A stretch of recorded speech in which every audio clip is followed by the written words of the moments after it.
An ontology of electrons. It is said that the electron has the properties of mass, charge, and spin. That quirk of grammar, I has the properties, makes it seem like the following. 1. Firstly, we have an electron. 2. And then we also have its properties. More clearly, this could mean that we have an electron, and only then does it acquire properties. Much in the same way in which a person would acquire the property being sunburned or being happy. It's more accurate to say that an electron is equal to its properties. Thus, an electron equals charge minus 1 plus mass 9.109389 times 10 to the minus 31 kilograms plus spin. This is the position known as the bundle theory, and it's usually applied to classical objects such as persons, cats, rocks, etc. In fact, it seems that the bundle theory is more applicable to electrons than it is to, say, trees or persons. It's partly because of all this that, in 1940, the physicist John Archibald Wheeler, 1911 to 2008, advanced the strange theory that all electrons may be one. That is, all electrons are literally the same electron. So this isn't the claim that all electrons have the same properties. It's the claim that all electrons are the same electron. Wheeler's reasons for advancing this theory involve details which aren't touched upon in this piece.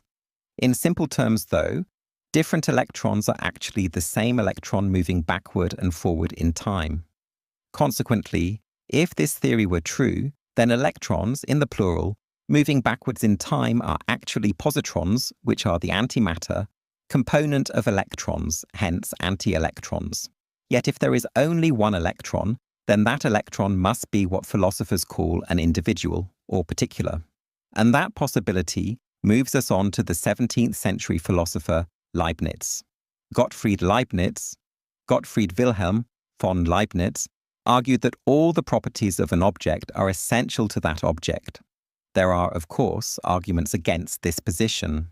So surely this claim is truer of an electron than it is of, say, a tree or a person. After all, 1. If an electron were loose, its properties of mass, charge, and spin. 2. Then it wouldn't be an electron at all. Or to say the same thing with a little more detail. 1. If an electron didn't have a charge of minus 1, a mass of 9.109389 times 10 to the power of minus 31 kilograms and spin, 2, then it wouldn't be an electron. After all, these three properties are equally essential to an electron being an electron. Indeed, even if it lost just one property, say spin, then it would no longer be an electron. The problem with Leibniz's position is that it's only applicable to individuals or particulars. This is how Leibniz expressed his position. The nature of an individual substance or of a complete being is to have a notion so complete that it is sufficient to contain and to allow us to deduce from it all the predicates of the subject to which this notion is attributed. That is to say that each individual substance has a complete individual concept. That complete individual concept contains all the properties of that subject. Or, in a more up-to-date jargon, all the predicates which are true of X are also essential to X. The problem here is that electrons may not be individuals. That is, every electron is identical, though not numerically identical, to every other electron, save for its spatial and locational properties. This seems to go against Wheeler's position mentioned a moment ago. So, on a Leibnizian reading, every electron has the same essence. Therefore, every electron can't be an individual. Boris Johnson, on the other hand, is an individual. That's because he doesn't share all his properties with every other person. That is, Boris Johnson's individual essence, or hexity, is not identical to, say, Swiss Tony's individual essence. There is another Leibnizian issue here. According to the principle of the identity of indiscernibles, PII, no two substances can be qualitatively identical, yet still be, numerically, different objects. As you can see, this doesn't work for electrons, and that's another reason why they can't be classed as individuals. That's unless, as already mentioned, relational or extrinsic properties are included. Now clearly, No two electrons can have the same relational or extrinsic properties. So, on a Leibnizian reading, how are we to treat the properties of location, etc., when it comes to electrons? Are they pseudo-properties which can simply be ignored? Leibniz himself believed that spatial and temporal properties are indeed genuine properties of the individual itself. Finally, it's partly because many laypersons, if they think about these things at all, still see electrons as not being equal or identical to their charge, mass, spin, etc., that they see them as also being Newtonian hard particles. Electrons as package deals.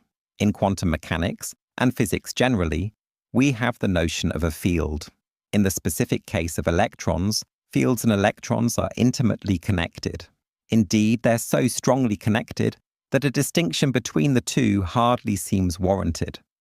Firstly, there's the problem of distinguishing electrons and other particles from the states they belong to.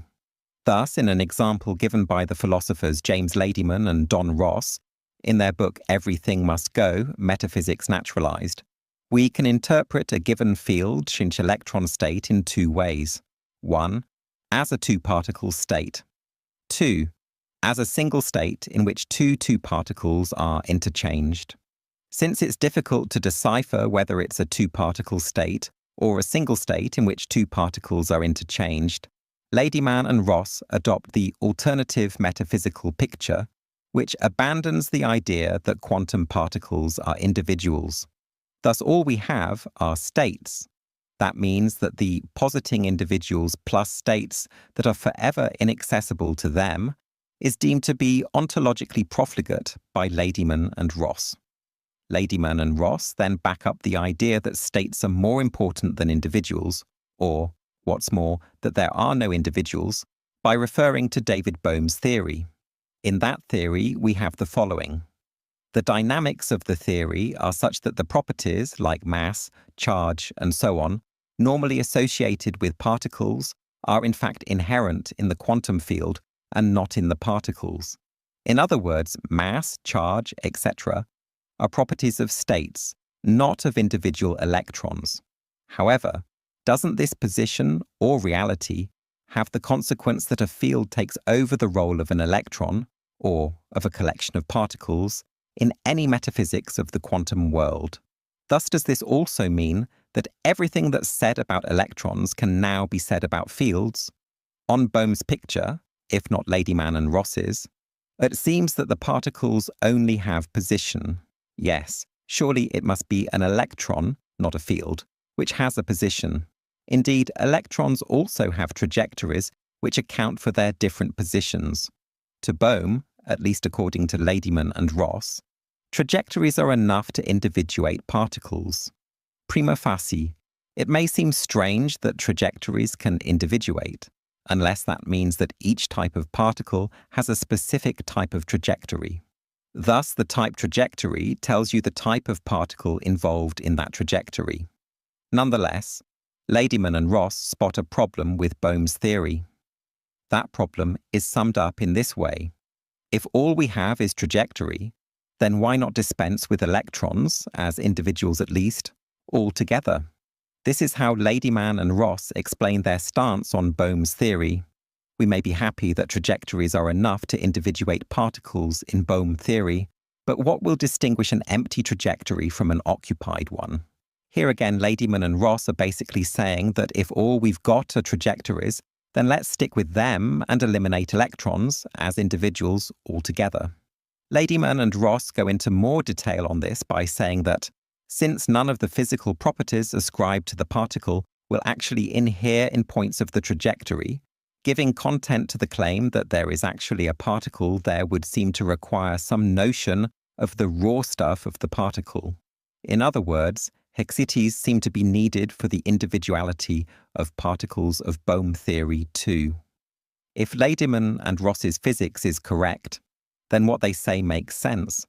Positing electrons seems to run free of Occam's razor. That is, Bohm is filling the universe's already existing, to mix two metaphors, ontological slums with yet more, superfluous, entities. One way of interpreting all this is by citing two different positions. Thus, 1. The positing of electrons as individuals which exist in and of themselves. 2. The positing of electrons as part of a package deal, which includes fields, states, trajectories, etc.